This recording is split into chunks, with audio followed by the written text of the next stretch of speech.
이스라엘 목자를 쳐서 예언하라 이렇게 얘기합니다. 이스라엘 목자를 쳐서 예언하라. 이스라엘의 목자 할 때 이 목자는 누구냐? 이 목자에 대해서도 우리가 좀 두 가지로 생각해 봐야 되는데, 신약 성서에서 목자는 주로 종교 지도자들을 뜻합니다. 교회 지도자들. 신약 성경에서는 그렇고, 구약 성경에서 지금 에스겔에서는 이 목자들을 누구를 얘기하냐면 이스라엘의 목자하면 이스라엘의 왕, 이스라엘의 귀족 같은 정치 지도자를 뜻합니다. 구약에서는 주로 정치 지도자를 뜻해요. 그럼 여기서 말하는 목자들은 누구냐? 종교 지도자들, 정치 지도자들을 다 포함해서 한마디로 지도자를 뜻합니다. 네, 지도자. 요즘 많이 쓰는 단어로 하면 뭡니까? 리더입니다. 리더. 공동체를 이끌어가는 책임 있는 지도자, 리더. 이 사람들을 목자다 이렇게 말합니다. 그냥 지도자라고 그러고 왕이라고 그러고 종교 지도자를 이렇게 부르면 되는데 왜 목자라 이렇게 통칭해서 얘기를 했느냐? 이 에스겔서는 은유를 통해서 기록하는데, 은유는 뭐가 은유입니까? 시간은 금이다. 그게 무슨 뜻이에요? 시간은 소중하다 이런 얘기잖아요. 그죠? 그것처럼 목자라고 하는 것은 지도자, 모든 지도자를 뜻하고 있는 겁니다. 그 속에 위임받은 지도자들을 말합니다. 위임받은 지도자. 위임이라고 하는 말도 아주 중요한데, 하나님께서 청지기로 택하셨다는 겁니다. 섭정이라는 말 들어보셨어요? 섭정? 무슨 뜻이냐면 왕을 대신해 가지고 통치하는 사람이 섭정입니다. 위정자들. 사실 이스라엘의 왕은 누굽니까? 여호와 하나님이시고, 이스라엘의 다윗과 같은 왕들은 뭐냐면 섭정이에요. 하나님의 대리자. 하나님의 종으로 얘기하면 이 사람들은 뭐냐면 청직이란 말입니다. 스튜어드.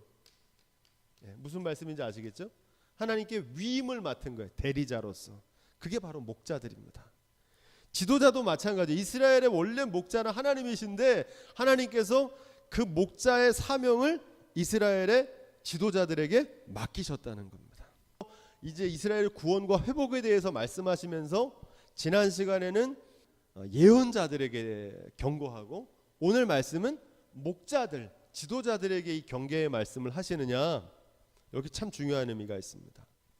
구원과 회복을 위해서 가장 책임 있는 사람들이 누구냐면 바로 지도자들입니다. 여러분, 나라에서도 지도자가 있고, 교회에도 지도자가 있고, 학교에도 지도자가 있죠. 가정에 지도자 있습니까? 없습니까? 있잖아요. 그죠? 가장들 있잖아요. 어른들, 그 지도자들의 책임에 이 국가의 운명이, 이스라엘의 운명이 달려 있다는 겁니다. 그래서 지도자들의 각성을 촉구하고 있는 겁니다. 우리 속담에 이런 속담이 있죠. 윗물이 맑아야 아랫물도 맑다. 이미 앞에서 정치 지도자들인 방백들과 또 종교 지도자인 장로들, 제사장, 선지자들에 대해서 하나님께 책망하셨는데, 지금 오늘 말씀은 그들을 다 아울러서 뭐라고 얘기하십니까? 목자들을 쳐서 예언하라 이렇게 얘기합니다. 그래서 오늘 말씀의 목자는 누구냐? 이스라엘의 종교, 정치, 모든 공동체의 리더들, 우두머리들, 지도자들에 대해서 예언하는 말씀이다 이렇게 보시면 됩니다. 이스라엘 목자들을 뭐라고 얘기하냐면 자기만 먹이는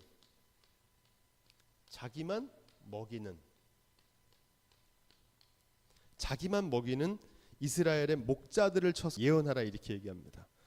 목자들의 사명은 양들을 먹이는 거잖아요. 그죠? 근데 이 목자들은 어떠냐면 자기만 먹는 거예요. 양을 잡아먹는 거예요. 양의 가죽으로는 옷을 만들어 입고, 양의 기름을 가지고 양의 고기는 먹는데 양을 먹이지는 않는 거예요. 어떤 목자들인지 아시겠죠? 이스라엘의 백성들을 위해서 세운 지도자들이, 정치 종교 지도자들이 직무를 유기하고 있는 겁니다. 요즘으로 얘기하면, 그러니까 지도자로서 혜택과 권리는 누리는데 책임과 의무는 감당하지 않는 겁니다. 좀 더 쉽게 얘기하면은 섬기지는 않고 뭐만 받으려고 그래요? 대접만 받고 싶은 거예요. 대접만. 이런 목자들의 모습을 뭐라고 그러냐면 자기만 먹는다는 건 심지도 않고 거두기려만 하는 거예요. 열매만 먹으려고 하는 거예요. 네. 이런 사람들을 가리켜서 뭐라고 얘기하냐면 요즘 우리가 쓰는 말로는 탐관오리라고 그럽니다. 탐관오리. 그리고 거짓 선지자 이렇게 배웠는데, 노블레스라고 하면 귀족들입니다. 사회적 지위가 높은 사람들은 오블리제 책임입니다. 그 지위에 합당한 책임과 의무도 감당해야 되는 겁니다. 그런데 이 이스라엘의 목자들이 어떠냐면, 지금 현재의 목자들은 자기의 지위를 가지고 막 권한을 행사하고 자기 사람들에게 대접을 받고 인정을 받을 거는 다 받으면서도 뭐는 안 하는 거예요? 책임은 감당하지 않는 거예요. 사회적 지위에 따른 책임이 동반되어야 되는데, 영광은 다 받지만 어려움이 있을 때는 도망치는 거예요.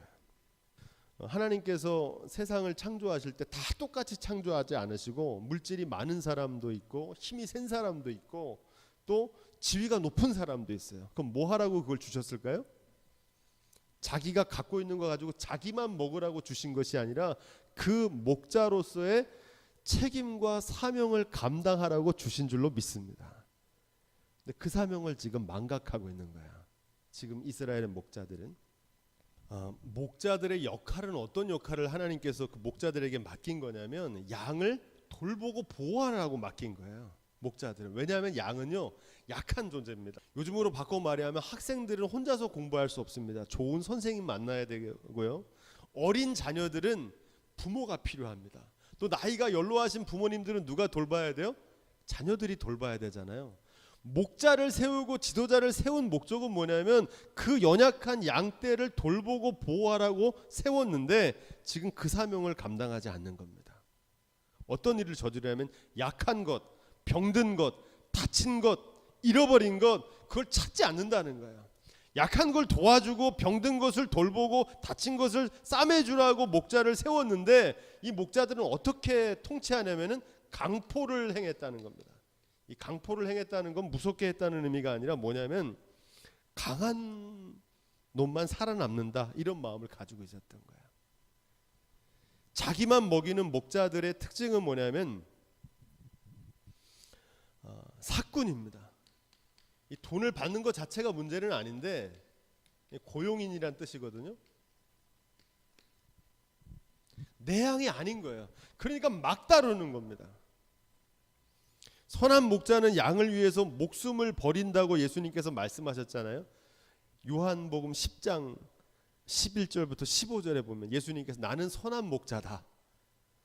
나는 늑대들이 쫓아올 때 사꾼은 도망치지만 선한 목자는 양떼를 위해서 생명을 목숨을 내어준다. 이렇게 얘기합니다. 예수님께서는 아주 에스겔서 말씀에 능통하셨던 것 같아요. 자주 말씀하세요. 복음서를 바르게 이해하려면 에스겔 말씀을 꼭 읽어야 됩니다. 그러면서 뭐라고 말씀하면, 양 무리가 6절에 보니까 온 지면에 흩어졌으되 찾고 찾는 자가 없었도다 이렇게 얘기합니다. 그러니까 양을 다 잃어버렸는데도 양을 찾으러 가질 않는 거예요. 누가복음 15장 4절에 보면 우리가 잘 아는 말씀이 나옵니다. 잃어버린 양의 비유. 한 마리 양을 잃어버렸는데 그 목자가 어떻게 합니까? 99마리 99마리를 두고 그 한 마리를 찾으러 가는 거예요. 언제까지 찾는다 그래요? 찾도록 찾는다 그래요. 이게 오늘 에스겔 말씀과 아주 유사해요. 에스겔 말씀 뭐라고 그럽니까? 이 목자들이 양을 잃어버려도 찾지도 않는다는 거예요. 약한 양은 버리고 쓸모없는 양들은 돌보지도 않고 상처받은 양을 싸매주지도 않고 그냥 강한 놈만 살아남는다 이렇게 키운다는 거예요. 근데 이 목자는, 진짜 선한 목자는 어떻게 하느냐? 99마리를 들에다가 두고 찾도록 찾으신다는 거예요. 여러분 100마리 중에서 한 마리 잃어버리면 목자의 소리 안 듣고 떠나간 양인데 나머지 99마리도 잘 지켜야 되는 게 상식이잖아요. 근데 왜 그 99마리를 두고 그 한 마리를 찾으러 갈까요? 잃어버린 양, 싫다고 떠난 양. 그때는 말을 안 들었겠지만 지금은 어디선가 후회하면서 울고 있을 거잖아요. 지금 빨리 찾지 않으면 그 양은 늑대밥이 되잖아요. 그 양은 그냥 양이 아니라 100마리 중에 한 마리 양이 아니라 그 목자가 사랑하는 바로 그 양인 줄로 믿습니다. 그 말씀을 어떻게 읽어야 되냐면 내가 그 양이라고 생각해 보시면 돼요. 여러분, 우리 아이가 없어지면은 언제까지 찾겠습니까? 찾을 때까지 찾죠. 왜? 내 새끼니까 그렇잖아요. 진짜 목자는 그 양을 그렇게 사랑하고 돌보고 보호하는데 지금 이스라엘 목자들은 그렇게 양들을 보호하고 지키지 않았다는 겁니다. 자, 이 말씀에 내 양의 무리가 노략거리가 되었고 모든 들짐승의 밥이 된 것은 목자가 없음이라 이렇게 얘기합니다. 이 목자는 어떤 목자가 없는 거예요? 선한 목자가 없다는 거예요. 여기서 내 양의 무리라는 이 말이 중요합니다. 내 양이라고 하는 건 뭐냐면 그 목자들의 양이 아니고 이 목자들은 고용된 사람들이고 이 양의 이스라엘의 주인은 누구냐? 여호와 하나님이시라는 거예요. 내 양의 무리를 그렇게 말씀하시면서 또 뭐라고 얘기하냐면 내 목자들이 지키지 않았다 이렇게 얘기합니다. 내 목자들. 그래서 앞에서 말했던 것처럼 이 목자들은 여호와 하나님께서 이 이스라엘의 양을 돌보기 위해서 보호하기 위해서 고용하고 세운 사람들인 거야. 근데 이 목자들이 내 양의 무리를 돌보지 않았다 이렇게 말씀하시는 겁니다. 한마디로 이스라엘의 지도자들은 목자들은 하나님의 권한을 뭐 받은 거예요? 위임 받은 청지기이고 섭정들이에요. 섭정. 하나님 세운 거예요. 나 대신 그 일을 잘 감당하라고. 그런데 그 일을 감당하지 않은 겁니다. 그러면 지금 이스라엘이 멸망한 결정적인 원인은 이 목자들 때문이라는 거예요.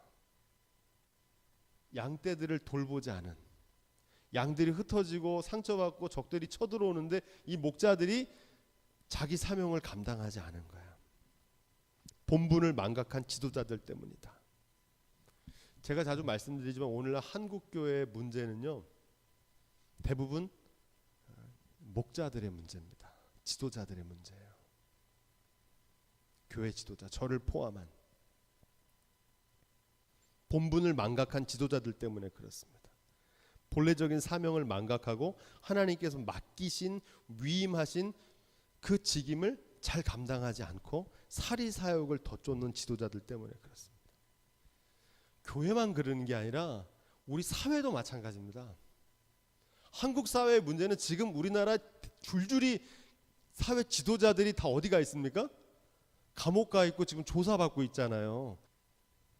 사회 지도자들이 그 권한을 위임받은 사람들이 가장 본이 되어야 될 사람들이 자기 사명을 감당하지 못하기 때문에 우리 사회가 혼란스러운 겁니다. 나라만 그런 게 아니죠. 문제 아동들, 아이들이 집에 문제라고 그러는데 문제 아이들에겐 반드시 누가 있냐면 문제 부모가 있습니다. 그게 바로 지도자들의 책임인 거예요. 목자들의 책임이에요. 목자들이 바른 길로 인도하고 돌보고 하는 책임을 감당하지 못했기 때문에 이스라엘이 무너지게 되었다 이렇게 얘기합니다.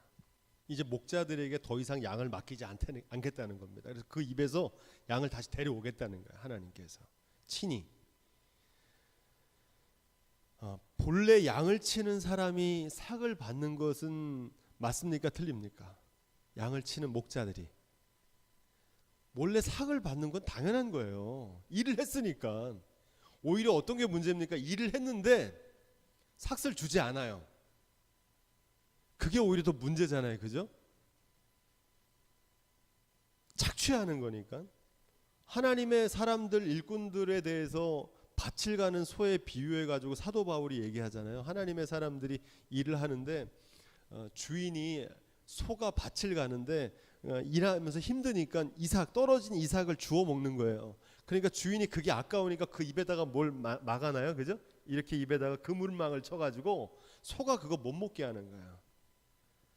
야박한 주인이잖아요. 그죠? 일은 시켜 먹으면서 소는 먹지도 않고 어떻게 일을 하겠어요? 사꾼들이 돈을 받는 게 문제가 아니에요. 근데 이 사건은 지금 문제는 뭡니까? 돈을 받아서 문제가 아니라 돈을 받고도 일을 안 하는 거예요. 그게 문제인 거예요. 본래의 책임을 감당하지 않는 겁니다. 목숨을 걸고 양을 위해 섬기고 지키는 목자들은요, 마땅히 받을 상을 받아야 되는 게 마땅합니다. 할렐루야. 그렇죠. 중요한 거는 뭐냐면 이 목자들이 자기의 직임을 잘 감당하면 되는데 자기 직임을 감당하지 않는 거예요. 그래서 하나님께서 어떻게 하신다는 겁니까? 거둬 가시겠다는 거예요. 왜? 그 직임을 맡기신 분이니까. 하나님께 직임을 받는 것도 중요하지만 맡겨진 직임을 감당해야 마땅할 줄로 믿습니다. 그렇지 않으면 주신 분께서 거둬 가세요. 예. 은사도 그렇죠. 하늘의 은사도 받는 게 중요한 게 아닙니다. 내가 이런 은사 받았다는 게 중요한 게 그 은사를 어떻게 해야 돼요? 하나님 영광에 써야 되는 거예요. 그렇지 않으면 은사도 걷어가세요. 영원한 은사는 없어요. 어떤 분은 물질도 은사라고 그러거든요. 하나님께서 물질의 축복도 주세요. 근데 뭐 하라고 주시는 거예요? 자기 혼자 잘 먹고 잘 살다 가라고 주시는 게 아니에요. 그 물질과 그 축복을 받는 게 중요한 게 아니라 그 축복을 하나님의 영광을 위해서 선용해야 돼요. 그렇지 않으면 어떡하세요? 걷어가세요. 다시 회수하신다고요. 직분을 맡는 게 중요한 게 아니라 그 직분에 합당한 삶을 살아야 되는 줄로 믿습니다. 여러분 목회자로 부름받은 게 얼마나 존귀합니까? 그죠? 그러면 그 목회자답게 살아야 되는 거잖아요. 목회자가 되는 게 중요한 게 아니라 바라기는 저와 여러분들이 맡겨진 분의 뜻대로 감당할 수 있는 충실한 주님의 일꾼들이 될 수 있기를 주님의 부탁을 드립니다. 11절로부터 15절 말씀. 맡김을 받은 위임을 받은 목자들이 그 사명을 감당하지 않으니까 하나님께서 친히 목자가 되어서 이스라엘 백성들을 돌보시겠다는 겁니다. 내가 내 양을 찾아서 만민 중에서 끌어내고 그 본토로 데리고 가겠다는 거예요. 이스라엘 산 위에 시냇과 그 땅 모든 거주지에서 먹이고 좋은 꼴로 먹이시겠다는 겁니다. 이스라엘 높은 산 위에 우리를 만들어서 좋은 곳에 누이며 살진 꼴을 먹으리라 이렇게 얘기합니다. 그러니까 이스라엘을 하나님께서 어떻게 하시겠다는 겁니까? 구원하시고 회복시키시겠다는 거예요. 할렐루야. 어떻게? 친히 그렇게 하시겠다는 거예요. 원래는 이 일을 누구에게 맡겼냐면 다윗과 그의 자손들 이스라엘의 왕들에게 그걸 맡겼거든요. 근데 그 왕들이 자기 사명을 감당하지 못하는 거예요. 사울 왕을 왕 세운 분이 누굽니까? 하나님이시잖아요. 근데 그 사실을 잊어버리고 사울 왕이 자기가 왕 노릇해서 하나님께 예배하고 하나님께 순종하지 않고 자기 마음대로 왕 노릇하니까 하나님께서 사울 왕을 어떻게 하셨어요? 높이신 분도 하나님이시고 낮추신 분도 하나님이신 거예요. 그래서 사울을 왕에서 떨어뜨리셨어요. 지금 이스라엘 백성들도 마찬가지입니다. 내가 친히 목자가 되겠다는 거. 너희들이 그 양떼들 맡긴 일을 감당하지 않으니까 내가 친히 역사하겠다는 겁니다. 하나님께서 이스라엘을 구원하시고 회복하시는 역사를 이루어 가시겠다는 겁니다. 자, 이제 16절 말씀을 읽어보겠습니다. 16절. 자, 여기 아주 중요한 말씀 있습니다. 잃어버린 자를 찾겠고, 그리고 아까 그 목자들이 돌보지 않았던 상처받은 양들을 치료해주고, 그리고 약한 자를 병든 자를 강하게 하겠고, 중요한 말씀은 그 다음입니다. 살찐 자와 강한 자를 어떻게 하시겠다는 겁니까? 내가 멸하고 공의대로 그것들을 먹이리라 이렇게 얘기합니다. 누구를 심판하신다는 거예요? 살찐 자와 또 어떤 자? 강한 자. 양 무리들 가운데 공의대로 그것들을 먹이겠다는 겁니다. 이게 무슨 얘기냐면 이제 선한 목자 되신 하나님이 통치하시면 이전에 있었던 이 사꾼 목자들 시대에 살찐 자와 강한 자들을 하나님께서 치리하시겠다는 겁니다. 이 사꾼들의 통치 방식은 어떤 방식입니까? 살찐 자와 강한 자 위주로 한 거예요. 이걸 적자생존이라고 그러잖아요. 그죠? 그래서 약육강식이라고 그럽니다. 힘 있는 양들 그리고 강한 양들을 중심으로 하고 약한 것들은 버렸단 말이에요. 근데 선한 목자가 오면 어떻게 하겠다는 겁니까? 이 살찐 자와 강한 자를 공정하게 대하겠다는 겁니다. 그리고 약한 자와 병든 것을 돌봐주겠다는 거예요. 이 약한 자들이 인정받고 약한 자들이 쓰임받는 세상으로 바꿔놓겠다는 거예요. 누가 오면? 선한 목자가 오면. 왕 대신 하나님 나라가 통치가 시작되면 공의와 공정을 실현하시겠다는 겁니다. 이게 하나님 나라의 통치의 원리입니다. 세상 주관자들은 살진 자와 강한 자들을 데리고 적자생존으로 약육강식으로 통치했지만 하나님께서는 그렇게 하지 않으시고 약한 자를 통해서 상한 자를 치료하시고 병든 자를 강하게 하셔서 하나님의 역사를 이루어 가시겠다는 겁니다. 역전이 벌어지는 거예요. 반전이 벌어지는 겁니다. 약한 자를 들어서 강한 자를 부끄럽게 하시겠다는 겁니다. 이게 하나님 나라의 역사입니다. 우리 함께 이건 찾아보겠습니다. 중요한 말씀이니까. 고린도전서 1장 26절에서 29절. 형제들아 너희를 부르심을 보라. 육체를 따라 지혜 있는 자가 많지 아니하며 능한 자가 많지 아니하며 문벌 좋은 자가 많지 아니하도다. 그러나 하나님께서 세상에 미련한 것들을 택하사 지혜 있는 자들을 부끄럽게 하려 하시고 세상에 약한 것들을 택하사 강한 것들을 부끄럽게 하려 하시며 하나님께서 세상에 천한 것들과 멸시받는 것들과 없는 것들을 택하사 있는 것들을 폐하려 하시나니. 아멘. 그렇게 돼 있죠. 그러니까 하나님은 어떤 사람 사용하시냐면 약한 자 그리고 지혜로운 사람이 아니라 스스로 지혜롭지 못하다고 생각하는 사람들을 통해서 강한 자를 부끄럽게 하신다는 거예요. 할렐루야. 하나님 그렇게 일하신다는 거예요. 왜 그렇게 일하실까요? 그 이유가 29절에 나옵니다. 이는 아무 육체라도 하나님 앞에서 자랑하지 못하게 하려 하심이라. 아멘. 진짜 선한 목자는 하나님 하시기 원하는 건 뭐냐면 누가 자라나 하는 게 아니에요. 강한 자 살진 자가 아니고 약한 자를 치유하고 병든 자를 고치셔서 하나님의 사람으로 하나님의 능력으로 덮으셔서 하나님 영광 나타내시는 줄로 믿습니다. 왜? 자랑하지 못하게 하려고. 똑똑한 사람이 유능한 사람이 그 일을 하면 누가 했다고 생각해요? 자기가 했다고 생각하거든요.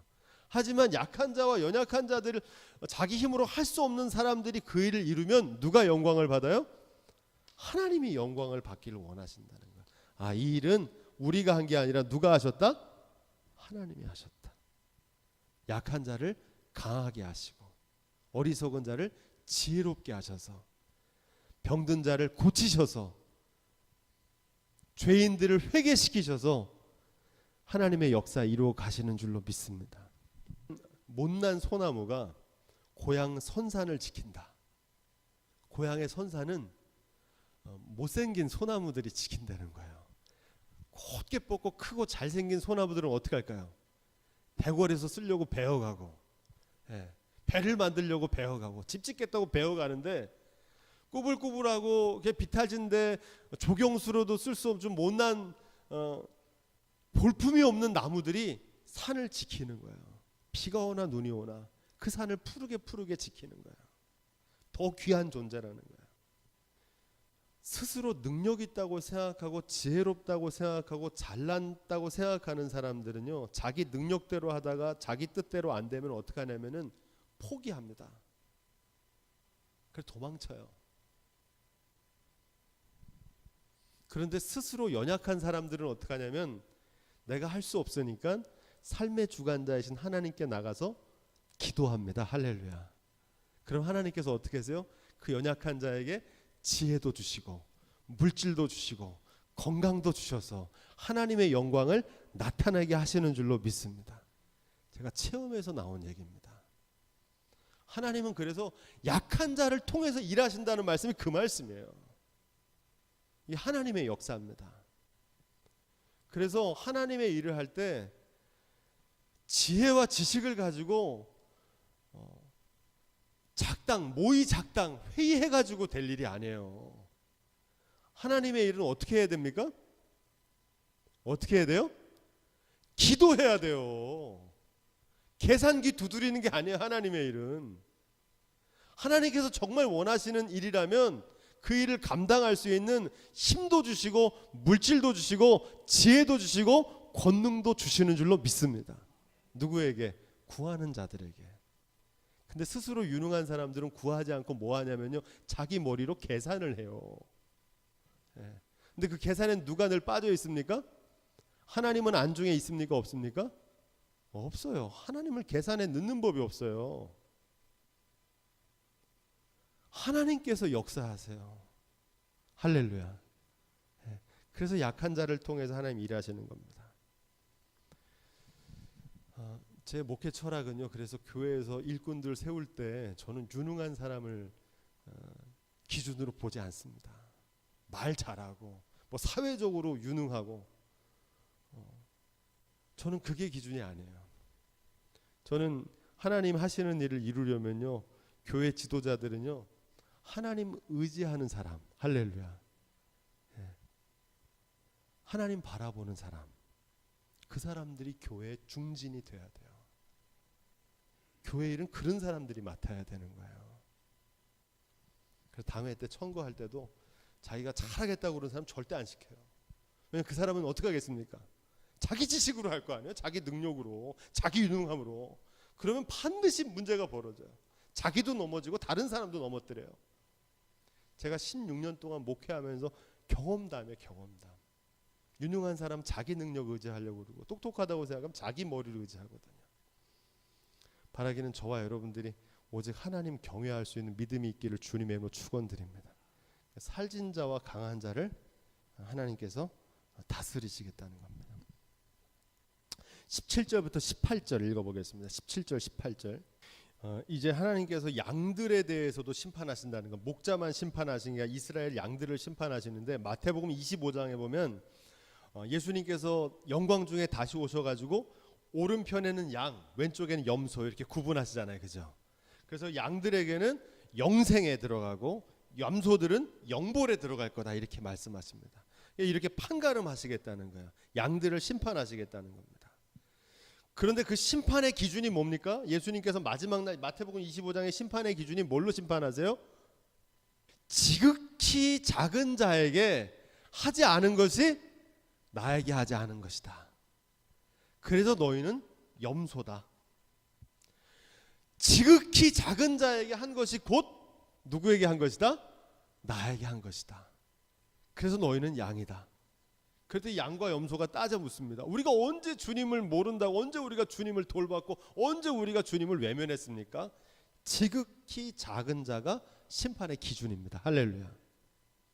오늘 말씀에 이 양들을 하나님께서 심판하신다고 그러는데 그 기준이 뭐냐니까 잘 읽어보면 이렇게 되어 있습니다.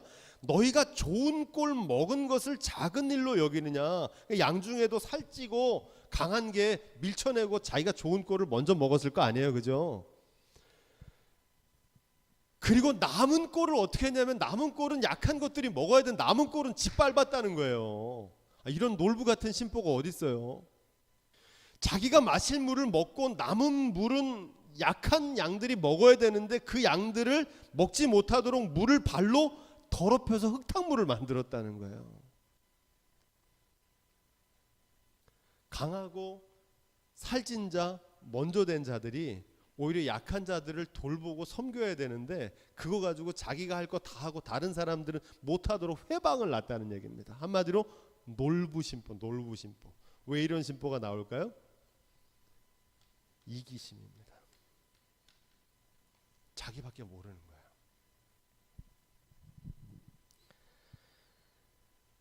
자기만 생각하고 양무리들 가운데 힘센 연소들을 걸러내시겠다는 거예요. 양처럼 이렇게 대해서 하얘니까 다 양 같은데 그 중에 뭐도 있어요? 염소도 있거든요. 뿔이 난 힘센 연소가 있어요. 수염소들.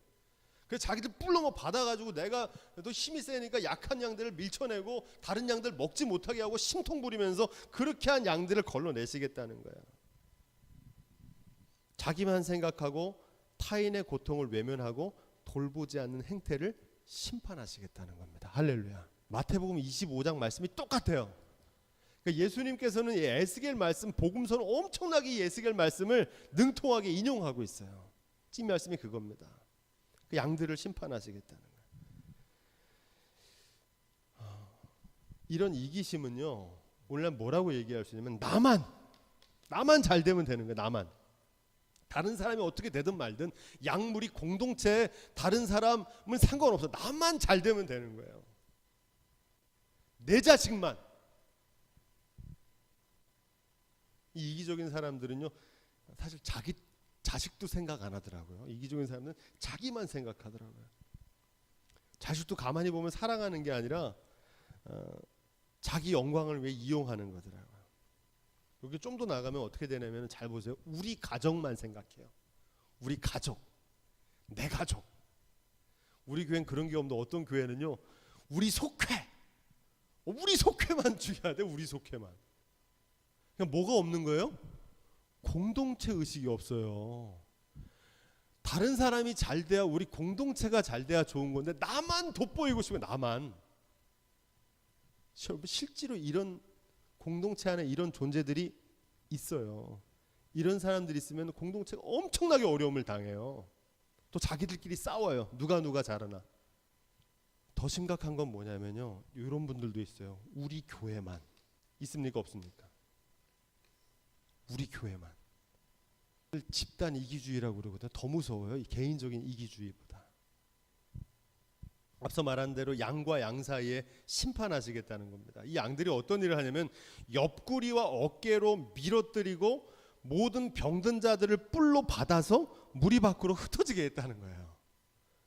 이 양들끼리도. 왜냐하면 목자 자체가 이 전에 있던 선한 목자가 아니라 사꾼 목자들은 강포함으로 강한 양들, 살찐 양들 위주잖아요. 그러니까 살찐 양들이 살판이 난 거예요. 그래가지고 야, 우리 세상이다 그래가지고 약한 거 있으면 뿔로 받아갖고 내쫓아내고, 어깨로 쳐받아가지고 야, 이건 내 자리인데 네가 어딜 끼어들어, 내가 이렇게 하면서 약한 양들을 쫓아냈다는 거야.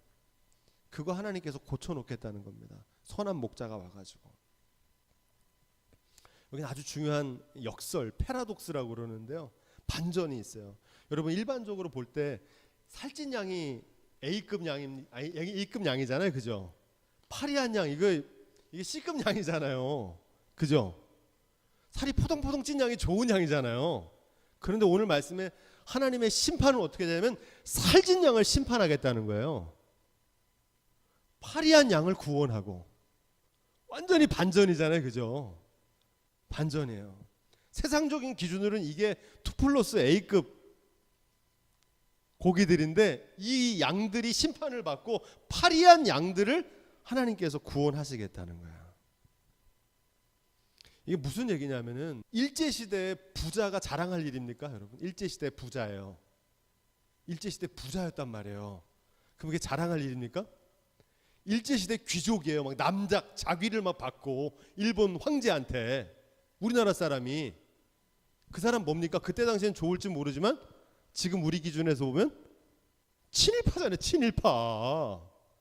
친일파가 아니면 어떻게 일제시대에서 부자가 되고, 일제시대에 어떻게 자귀를 얻어가고 높은 귀족이 되겠습니까? 이게 친일파지. 사꾼 목자들, 악한 목자들이 다스릴 때 살진 양들이 이게 살진 양이 아니라는 거예요. 이거는. 그렇죠? 악한 권력자들과 결탁해서 호의호식하고 시류에 편성해서 먹이사들처럼 약자들을 학대하고 착취하고 억압했던 그런 양들을 이제 심판하시겠다는 거, 하나님께서 판가름하시겠다는 거예요. 여러분은 어떻게 생각할지 모르지만, 오늘 우리가 살고 있는 이 시대에는요, 대형 교회, 큰 교회 있잖아요. 이 큰 교회 자랑할 일이 못 됩니다. 이거는 자랑할 일이 아니에요. 왜냐하면 오늘날에는 교회가 전도해가지고 교회가 막 부흥하는 사례가 없어요. 90년대 이후에 한국 교회는 지금 감소 추세인데, 그럼에도 불구하고 대형 교회가 되는 교회들이 있어요. 어떤 교회 목사님이 자랑하더라고요. 지난 송구영신 예배 때 예배드릴 장소가 없어 교육관에서 영상으로 예배드렸다는 걸 자랑하더라고요. 자랑할 일이 아니에요. 왜냐하면은 지금 이 시대에는 수평 이동 외에는 교회가 부흥이 안 되는데, 대부분 그 대형 교회에 들어가 있는 양들이 어디 양이었겠습니까? 주변에 있는 작은 교회들이 양들이 아니었겠어요, 그죠? 물론 여러 가지 이유가 있어가지고 교회를 떠나고 등진 분들도 계시겠지만, 작은 교회에서 작은 교회로 간 분들은 그래도 괜찮아요. 작은 교회에서 큰 교회로 막 몰려 들어가서 크게 된 거 자랑할 일이 아니라는 겁니다. 이 살찐 양, 이거 자랑할 일이 아니에요. 내가 막 돈 많다, 지금 뭐 내가 잘 산다고, 이거 자랑할 일이 아니라니까요, 이건요. 하나님의 기준에서는요, 오히려 파리한 양이 하나님 보시는 기준에 온전한 거예요. 예. 영적으로 깨닫는 은혜가 있기를 주님의 이름으로 부탁을 드립니다. 23절로 24절 이제 마지막 단락인데 메시아가 이제 오실 거다 이렇게 얘기합니다. 자, 23절 24절 시작. 자, 여기 말씀에 내 종 다윗이 그들의 새로운 목자가 될 거다 이렇게 얘기합니다. 다윗은 이미 앞에서 왔었던 왕인데 왜 다윗이라고 말씀하시느냐? 새로운 목자, 새 왕을 보내시는데 왜 다윗이냐? 이 다윗은 어떤 왕이었습니까? 하나님을 경외하는 왕이었어요. 그 다윗은 자기가 원래 목자 출신이었고 하나님께서 나를 왕 세우셨는데 나에게 왕에 위임하셨고 진짜 이스라엘의 왕은 하나님이란 사실을 잊지 않던 하나님을 경외하는 하나님의 종이었는 줄로 믿습니다. 그러니까 내 종을 보내겠다는 거예요.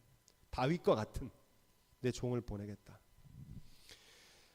여기서 이 종이라고 하는 단어가 중요한데요. 이 종이라고 하는 단어 요즘 많이 써요. 주의 종 뭐 이렇게 하면 종이란 말을 많이 쓰는데 이 단어의 원래 뜻은 헬라어로 휘페레테스. 무슨 뜻이냐면 배 밑창에서 노를 젓는 사람이란 뜻입니다. 배 밑창에서 노를 젓는 노예. 영화에 보시면 옛날에 배너 같은 영화 보면은 배 밑창에서 노를 젓잖아요, 그죠? 어디로 가는지도 모르고 북치는 소리에 맞춰서 빨리 치면 빨리 젓고 천천히 치면 천천히 져요. 그 배 밑창에 일하는 휘페레테스 종이 어디로 갈지 자기가 정합니까? 안 정합니까? 안 정해요. 이 종은요 그냥 시키는 대로 하는 사람이에요. 다윗이 그런 사람이었다는 거야. 왜? 자기 속도 없고 벨도 없고 그래서 그런 게 아니라 하나님께서 시키시는 것은 더 좋은 것일 것이라는 사실을 믿었기 때문에 그래요. 할렐루야. 그게 종이에요. 그 종을 세우겠다는 거야. 가짜 목자들, 가짜 지도자들 폰만 잡고 고기에만 관심이 있고 이런 목자들 말고 진짜 목자 내 종 다윗과 같은 하나님을 경외하는 지도자를 보내겠다는 거야. 할렐루야. 왜? 이스라엘의 회복은 어디서 시작되냐? 신실한 주의 일꾼들 이 옴으로 하나님의 역사가 시작되는 줄로 믿습니다. 유대의 격언 중에 이런 격언이 있어요. 목자 경험이 없는 사람은 참된 지도자가 될 수 없다. 여러분 잘 아시는 모세 직업이 뭐였습니까? 미디안 광야에 40년 동안 뭐 했어요? 모세가 양 쳤잖아. 양. 지금 우리가 말한 이 다윗 전직이 뭐였습니까? 목자였잖아요. 목자. 양을 치는 양을 쳐보면 목자의 마음을 알게 되고 양을 충실하게 잘 감당하게 친 사람들을 하나님께서 위대한 이스라엘의 지도자로 세우시는 줄로 믿습니다. 작은 일에 충성한 사람을 크게 쓰시겠다는 말씀이 그겁니다. 다윗의 자손 예수 그리스도가 이제 오실 것이다. 왕으로 오실 거다. 이 메시아의 도래를 이제 기억하고 있습니다. 이스라엘을 회복하시는데 하나님께서 어떻게 회복하시냐? 이제 예수 그리스도 왕, 이스라엘의 참된 목자를 보내주시겠다. 할렐루야. 그 예언을 하는 겁니다. 양들의 운명은요, 선한 목자를 만나면 그 운명의 고생이 끝이 나는 줄로 믿습니다. 인생의 방황은 인생의 선한 목자 되신 예수 그리스도를 만나면 끝나게 되는 줄로 믿습니다. 여러분 신앙의 방황은 좋은 교회를 만나면 끝나요. 할렐루야. 저와 여러분과 우리 강릉 예한교회가 그런 교회가 될 수 있기를 소망합니다. 저는 그런 교회가 됐으면 좋겠어요. 큰 교회 아니더라도 신앙에 방황하던 사람들이 야 이게 진짜 신앙의 참맛이구나. 여기가 정말 쉴만한 물가고 푸른 초장이구나. 여기는 뿔로 받는 사람도 없고 서로 약한 사람 돌봐주고 서로 사랑하는 그런 공동체구나. 할렐루야. 심판의 목적은 멸망하는 게 아니라 이스라엘 백성들을 새롭게 하는 데 있고 구원하는 데 있습니다. 심판과 멸망이 왜 왔느냐? 하나님과의 관계가 무너져서 왔다는 겁니다. 하나님을 경외해야 되는데 이 하나님을 경외하는 일들을 지도자들이 목자들이 그 일을 안 하니까 하나님 경외하지 않아서 심판과 멸망이 왔고 다시 이스라엘 나라가 어떻게 평화로 회복될 수 있느냐? 하나님을 경외하는 메시아가 오므로 다시금 그 땅에 잃어버린 평화와 기쁨이 회복하게 될 거다. 할렐루야. 그러니까 참된 구원은 어디서 오느냐? 하나님과의 관계에서 온다는 사실입니다. 여러분 이걸 꼭 기억하셔야 돼요.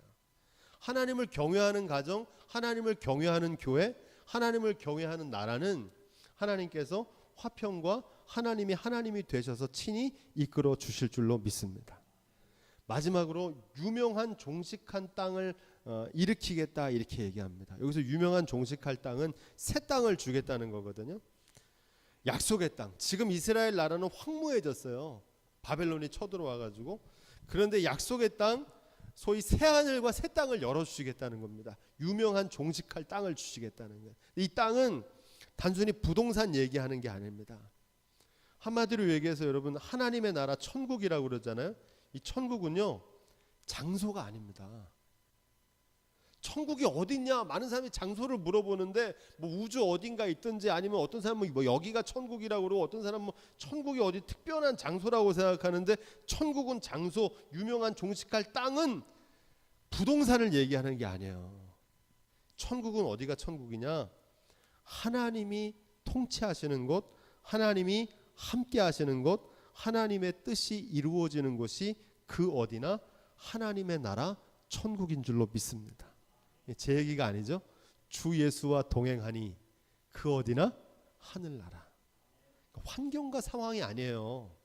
많은 사람들이 천국을 스스로 만들려고 그래요. 이 땅을 찾아가지고 내가 유명하고 종식한 땅, 좋은 환경과 여건을 만나면 행복이 시작될 거고 평화가 시작될 거라고 생각해요. 근데 이거는요 어디 뜬구름 잡는 데 있는 게 아니고 하나님이 함께 하시고 하나님을 경외하시고 하나님이 다스리시고 예수 그리스도께서 목자가 되어주시는 그 땅, 그곳, 그 시간이 바로 하나님의 나라요 하나님이 다스리시는 천국이 되는 줄로 믿습니다.